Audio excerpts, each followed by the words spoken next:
buenas tardes. Soy la doctora Alejandra Torres López y me da gusto presentar esta plática introductoria sobre la educación a distancia para el curso Creando mi primer espacio en aula virtual. Esta plática la he denominado Enseñanza y aprendizaje en línea, un cambio de paradigma educativo. Quiero mencionar que las preguntas que surjan las podremos hacer al final de la presentación. Vamos a comenzar con el paradigma educativo del mundo moderno.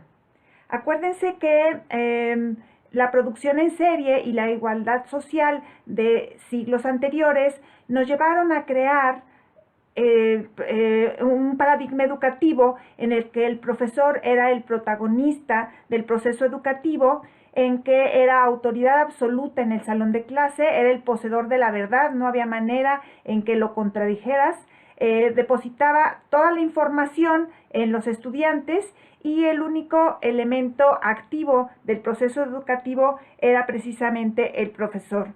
El alumno solamente era un receptor de esa información y el aprendizaje se basaba principalmente en la memorización.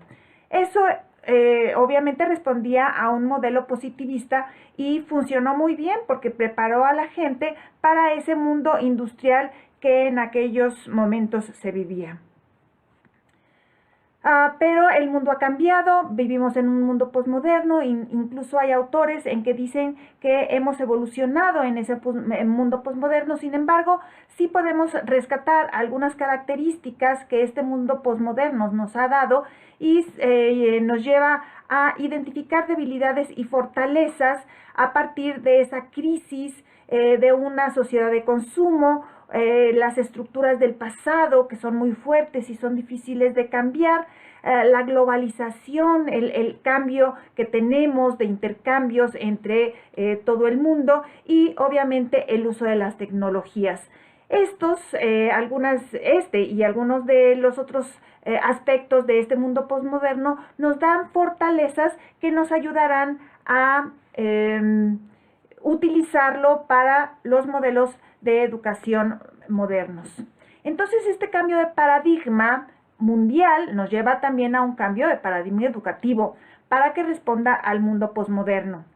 Primeramente, responde a esa globalización que ya habíamos mencionado y también al mundo, a un mundo de conocimiento que tenemos en el momento. Entonces, ese cambio de paradigma educativo centra el proceso educativo en el estudiante. El estudiante ahora va a ser el centro del proceso educativo y se vuelve un investigador y es un crítico de la información que nosotros les estamos dando. Se hacen actividades grupales, que eso es muy favorable porque en la vida laboral obviamente también vamos a trabajar de esa manera. El aprendizaje significativo, y eso tiene que ver directamente con las actividades de aprendizaje que nosotros diseñamos como profesores para los estudiantes, para que sea un aprendizaje que realmente para ellos sea útil.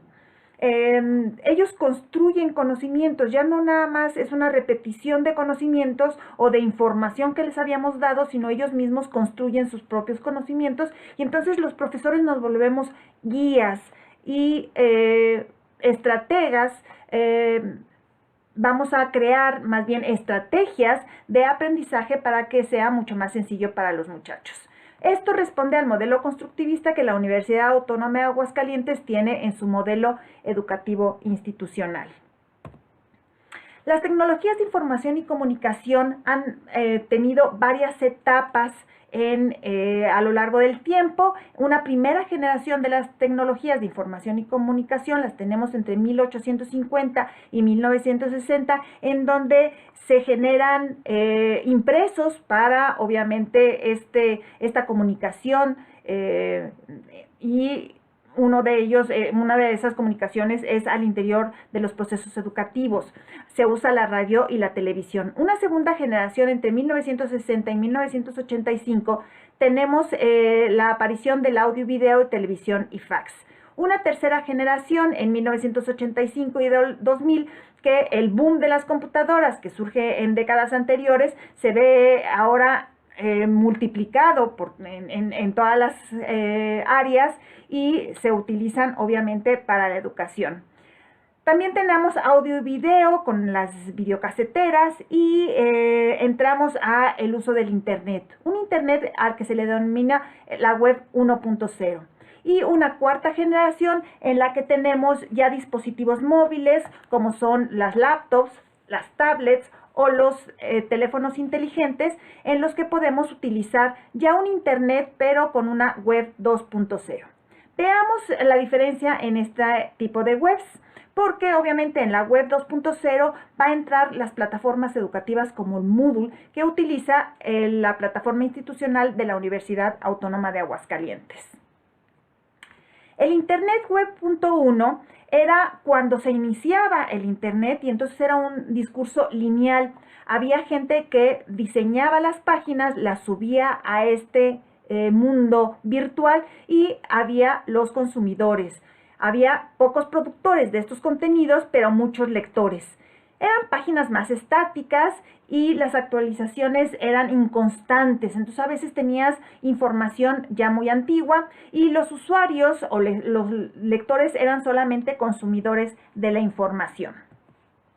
El Internet que pasa a una web 2.0, que además incluso ya vamos en una web 3.0 y hay gente que habla de 4.0, pero en la web 2.0 está el usuario, ya no nada más es el que lee o ve, sino también es productor, es un coproductor con el primer personaje que hace una página web.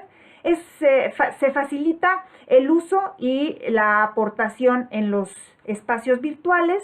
Se expresa y se opina. Esto es importante porque entonces aquí ya la historia no nada más la escribe el ganador como en otros casos, sino que ahora todos podemos escribir la historia. Hay una interacción muy fuerte entre los usuarios y la consulta de contenidos. Es permanente el cambio en estas páginas web, se comparte mucha información y software que es gratuito, como por ejemplo el Moodle, como lo vamos a ver posteriormente. Entonces hay un trabajo colaborativo. Ya no nada más es un trabajo en equipo en que todos aportamos un pedacito, sino todos aportamos en un todo, aportamos pedazos de ese todo y entonces se va incrementando esa información. Entonces, esa web 2.0 tenemos actividades como actividades para buscar, para crear, para compartir, hay redes sociales y muchas otras. Aplicaciones como Google, Yahoo, tenemos blogs, wikis, foros, podcasts, Facebook, Social Life o el Second Life, el calendario, Zotero, Mendeley, o sea, hay muchos recursos y muchas aplicaciones que podemos utilizar. Es por eso que muchas veces nos denominan a los profesores como curadores de la información. Es importante nosotros navegar en esta web para ver qué es lo que hay. Hay gente que está produciendo muy buenos materiales y los podemos utilizar para nuestras clases virtuales. Entonces los protagonistas, los actores en el proceso educativo, empezando por el estudiante, que es el centro de este proceso educativo, se le denomina generación N, aunque hay muchas denominaciones para los nuevos estudiantes que entran a nuestras universidades, los millennials, los centennials, bueno, pero en general se les llama generación N porque siempre están conectados en la red, en la net. Son nativos digitales, ellos nacieron con las tecnologías, están acostumbrados a moverse por las redes sociales, hacen mucho juego del video y usan las tecnologías de información y comunicación como nosotros utilizamos el lápiz o la pluma. Pero también son lectores. A diferencia de otros momentos en que decían, es que ya los muchachos no leen, ahora sí, están leyendo y están escribiendo. A lo mejor no de la manera que a nosotros nos gustaría, sin embargo lo están haciendo. Además son críticos y eso es favorable. Ahora, nada más hay que decirles a los muchachos que está bien que ellos sean críticos, pero tienen que saber cómo decir las cosas y cómo fundamentar la crítica que ellos están haciendo. El profesor también ha tenido un cambio de una actitud hacia la enseñanza, de ser el conocedor absoluto de la información, a ser una guía del proceso educativo. Los hallazgos, antes eran celosos de los hallazgos, es que esto es mío y no lo quiero mostrar. Ahora compartimos esa información, por eso es importante buscar qué es lo que hay en la red, porque hay muchos profesores que estamos donando nuestros conocimientos para el bien común. Y además el conocimiento y las actitudes hacia la tecnología de información y comunicación, después de ser una apatía y miedo a las tecnologías, ahora ya lo estamos usando.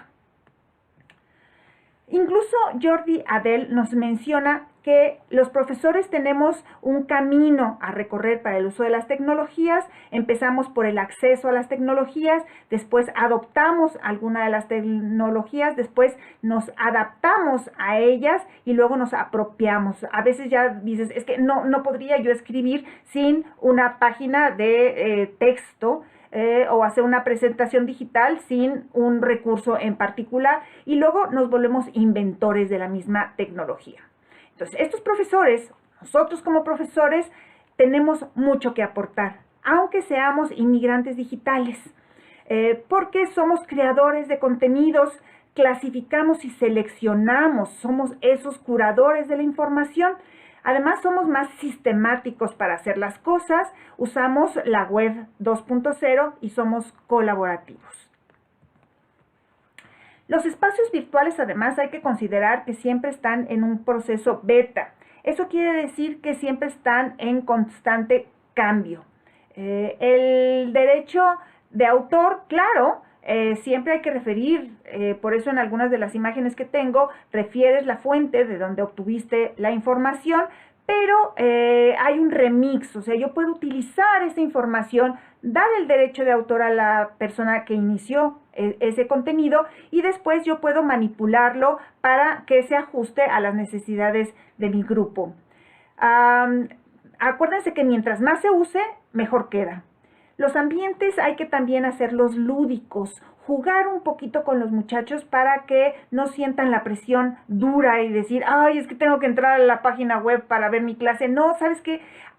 Están interesados y quieren entrar para ver qué más les dejamos nosotros como profesores. Y bueno, hay que fomentar el compartir, la comunicación entre profesor y estudiante, pero también entre estudiante y estudiante. Entonces, la capacitación tiene que ser permanente y una de ellas es la construcción del aula virtual. Además de todo lo que es la tecnología, tenemos que partir de algunas premisas educativas. Por ejemplo, que el aprendizaje se da en cualquier lugar y en cualquier momento. Que el sistema educativo formal es aquel en el que el proceso educativo es sistematizado. Además, el autor Ross menciona que el 80% del aprendizaje se produce de manera informal, en cambio solamente el 20% se logra en los sistemas educativos formales. Habría que aumentar este porcentaje para que tengamos una razón de ser nosotros los formadores. Además, el proceso educativo es el intercambio de información. Eso quiere decir que la comunicación es fundamental. Vamos a crear espacios en los ambientes virtuales que fomente esa comunicación. Si no es verbal, como la que tenemos ahorita, puede ser de manera escrita. Además, hay que considerar que hay 3 maestros en ese proceso educativo. El primer maestro somos nosotros, como profesores, que vamos a generar estrategias para que el muchacho pueda aprender. Pero también un segundo maestro son los mismos compañeros. Por eso la importancia en que un estudiante se relacione y comparta conocimientos con otro compañero. Muchas veces aprenden más del compañero que del profesor mismo.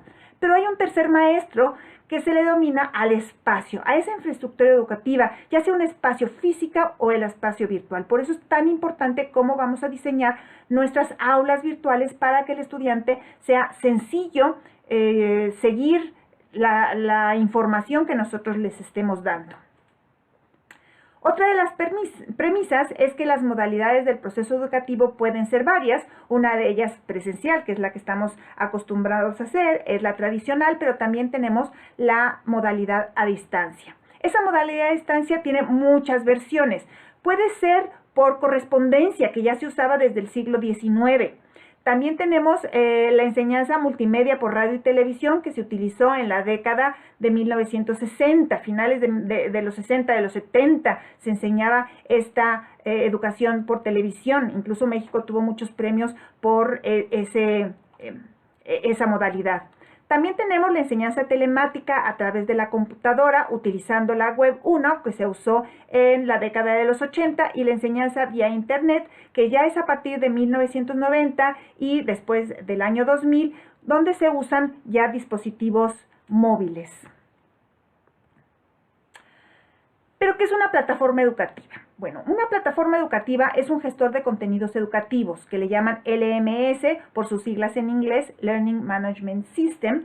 Y esto es como una plataforma, por eso se llaman plataformas educativas, porque es como una plataforma de petróleo, en la que está a la mitad del mar, pero tiene todos los recursos para sacar petróleo. Puede tener guarderías, puede tener escuelas, puede tener sistemas de salud, y puede tener dormitorios, comedores, obviamente, y todo es con la idea de sacar el petróleo. Nosotros vamos a tener también todos los recursos en un solo sitio para poder sacar conocimientos, para generar nuevos conocimientos.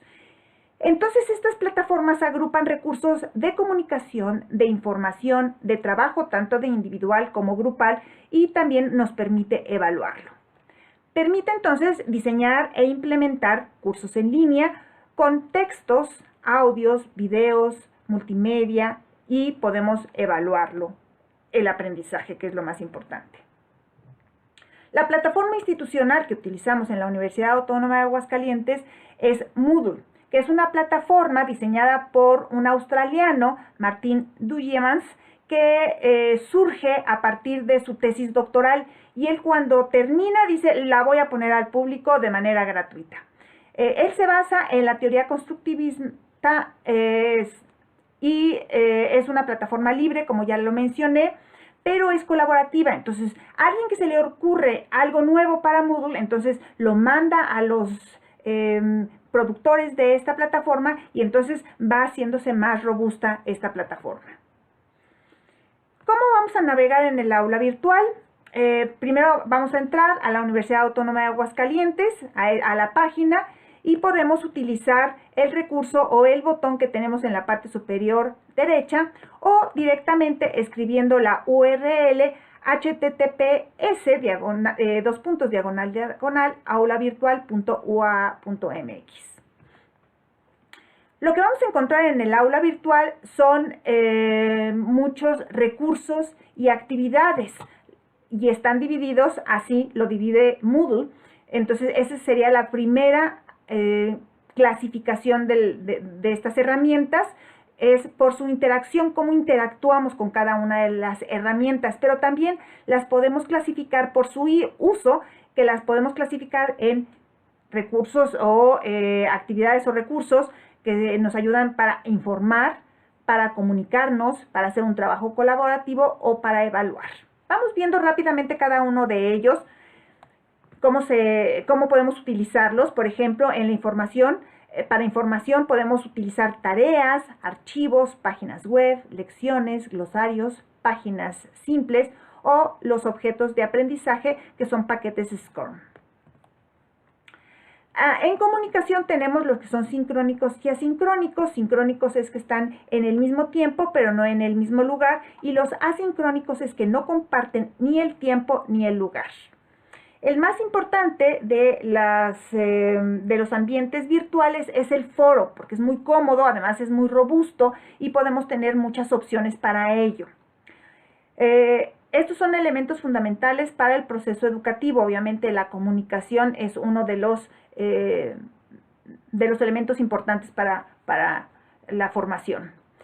Entonces, los foros, que es un elemento que vamos a utilizar para esta comunicación, es, primero, vamos a identificar qué tipo de foro necesitamos.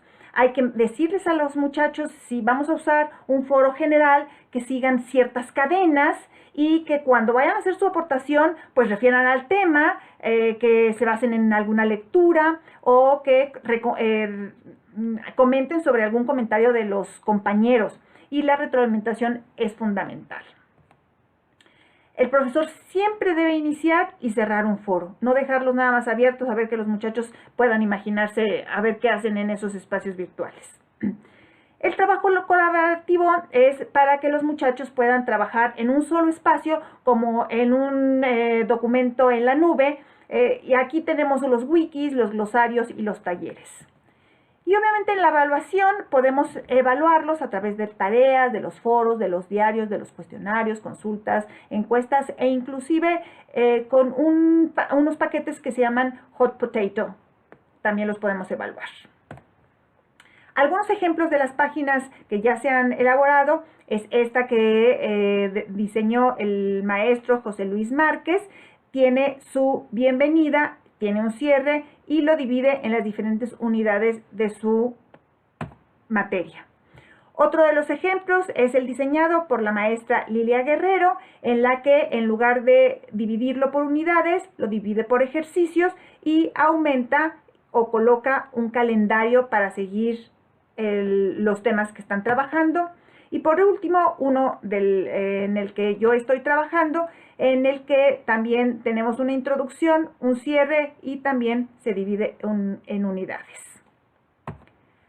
Para concluir, lo más importante es el aprendizaje. Un colega mío que aprecio mucho dice, las TIC, las tecnologías son solamente fierros. Lo importante es el contenido que tenemos y cómo lo están absorbiendo los muchachos, cómo lo están utilizando los muchachos para ver si realmente aprenden. No todos los recursos serán utilizados, no es necesario que utilicemos de todo porque no es un manual o no es un muestrario de las herramientas de Moodle. Lo importante es que usemos lo que vamos a utilizar.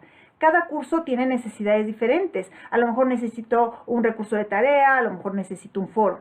Las posibilidades son muy amplias y la participación activa y propositiva de todos, tanto de maestros como de estudiantes, es fundamental.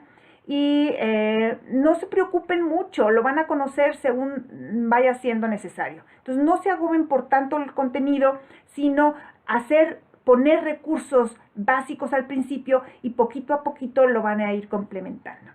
Con esto doy por terminado la plática, les agradezco mucho su participación y estoy abierta ahora sí a las preguntas que ustedes quieran plantear. Bien, vamos a contestar algunas de las preguntas que han estado enviando los maestros.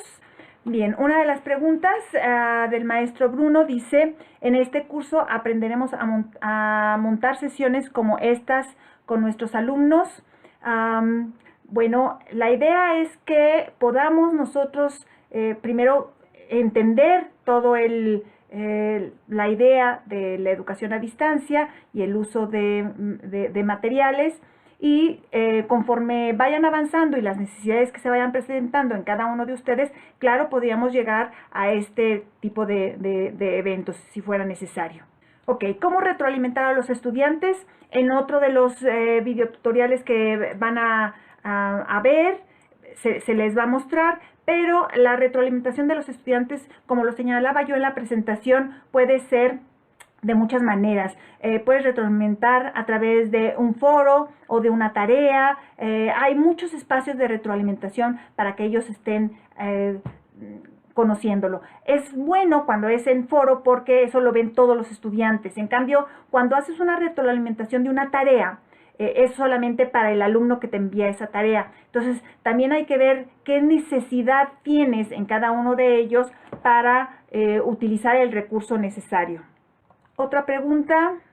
Ok, la diferencia entre la estructura del espacio y la organización de los recursos. La estructura del espacio es, por ejemplo, que yo lo tenga en temas continuos o a lo mejor lo tengo en temas de pestañas.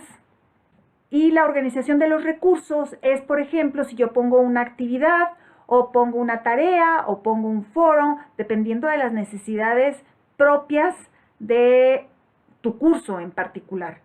Por ejemplo, en una clase de representación yo quiero que me manden mis láminas, voy a poner tareas nada más. Pero a lo mejor en una materia de diseño yo quiero que todos compartamos lo que se está viendo en un proyecto, entonces yo mando mis observaciones, pero también quiero que los otros compañeros hagan sus observaciones del proyecto que se está tratando. ¿Alguna otra pregunta? Tenemos que si es posible subir evidencias en video que ya hicimos en la semana pasada. Claro que sí. Todo lo que ustedes tengan, ya sea en la computadora o en la nube, lo podemos subir en el aula virtual. Es muy robusta, tiene muchas posibilidades, y lo que no exista lo vamos a poder solicitar y que nos apoyen para abrir los espacios necesarios para utilizarlos. Pero claro, lo que ya hicimos, y no nada más la semana pasada, sino el año pasado o hace 3 años, o incluso lo que hizo un compañero, lo podemos incluir en nuestros cursos. Si se está transmitiendo ahorita en vivo, que si puede quedar para la posteridad, sí. Hay un botón en el que le dices guardar, y entonces alguien más podría verlo más adelante. A lo mejor ahorita tenemos, no sé, 50 personas que lo están viendo, pero quieres que lo vean otros tantos. Entonces lo vamos a guardar, lo dejamos, y alguien más podría entrar a ver la presentación. Ok, los tipos de foro y en qué casos aplicar, todo eso lo van a ver durante todo el curso. Nada más para no dejar así tan abierta la pregunta, los foros pueden ser, por ejemplo, generales, que es el que es el primero que te da. El que te da por default es el general. En ese el problema es que todos pueden subir temas. El problema, y no, pero bueno, es una de las características del foro, en el que yo abro un tema, un alumno abre un tema. Si no tenemos orden, se pierde la comunicación. Es como si todo el mundo estuviera hablando al mismo tiempo. Entonces lo que tienes que hacer ahí es decir, ok, voy a abrir un tema general, pero ese tema general es para poder abrir cadenas. Por ejemplo, nosotros tenemos en arquitectura el método que va desde el programa arquitectónico, y luego hacemos una hipótesis, zonificación, esquema, pero es un solo proyecto. Entonces no quiero abrir 20,000 foros. Entonces abro un solo foro general y les digo, todas las discusiones de hipótesis las vamos a hacer en la cadena de hipótesis. Todas las discusiones del tema de esquema lo vamos a hacer en esa cadena. Si los muchachos abren otras cadenas, lo que hago es copiar su participación y la meto en la que corresponde. Si ellos abren muchas cadenas y cada quien va abriendo una cadena por participación, es muy difícil que se haga esa plática colaborativa. Hay otros foros, por ejemplo, que tú dices, ¿sabes qué? Yo nada más necesito una sola cadena en la que no se abran temas. También hay un debate sencillo o uno de preguntas y respuestas. Ellos no pueden ver el foro hasta que no hagan su respuesta. Ellos ya hacen su participación, y entonces ya se les va a abrir para que no tengan la influencia de lo que están diciendo los compañeros. Entonces tú verás, o ustedes verán, qué necesidad de foro necesitan para hacerlo. Pero eso lo van a ver con calma durante todo el curso. Otra de las preguntas, ok, ¿cómo se hace la captura de pantalla en la tableta que nos dieron en el uso? Porque no están pidiendo captura de pantalla de lo que estamos haciendo. Ok, esas capturas de pantalla en la tablet en particular tendríamos que verlo, pero hay muchos recursos. Por ejemplo, está el de hacer un corte, o como en el teléfono inteligente, en el que aprietas un botón de los laterales y el botón principal, y ahí vas haciendo capturas. O inclusive podrías hacer la captura, una fotografía con tu teléfono celular, y entonces ya tienes esa evidencia. Ok, sí, las pestañas que se hacen, en lugar de hacer todo el recorrido, porque ese es el que viene por default, es muy sencillito. De todos modos lo van a ver durante el curso. Sin embargo, podríamos adelantarles, decir, te vas al bloque de administración, ahí le pones editar ajustes, y un poquito más abajo viene la opción del formato del curso. Ahí viene temas por pestañas. Dale un clic y hasta abajo le pones aceptar, y con eso te va a dar la opción de las pestañas, como los ejemplos que mostré ahorita en la presentación. Bueno, vienen de los tutoriales. Preguntan que dónde se ven los tutoriales para el aula virtual. Están ahí en el recurso de el área de vinculación. Si no, ahorita Alfonso nos ayuda y nos pone la liga exacta para que puedan entrar directamente a esos recursos. De todos modos, yo también estoy haciendo algunos videotutoriales, aquí en mi canal los pueden encontrar. Ayer hice uno para esa organización del curso y un segundo video en el que muestro un ejemplo. Espero en esta semana hacer otro videotutorial en el que pueda mostrar cómo subir los recursos y ahondar un poco más en cada una de las actividades o recursos que tiene Moodle. Bueno, hasta aquí quedan las preguntas que alcanzo a ver. De todos modos, tienen mi correo electrónico en la presentación al final. Se pueden poner en contacto conmigo o ahí con Alfonso. También su departamento tiene todas las opciones para poderlos apoyar en el desarrollo de sus cursos a distancia. Acuérdense que todo lo técnico los apoyan en innovación educativa.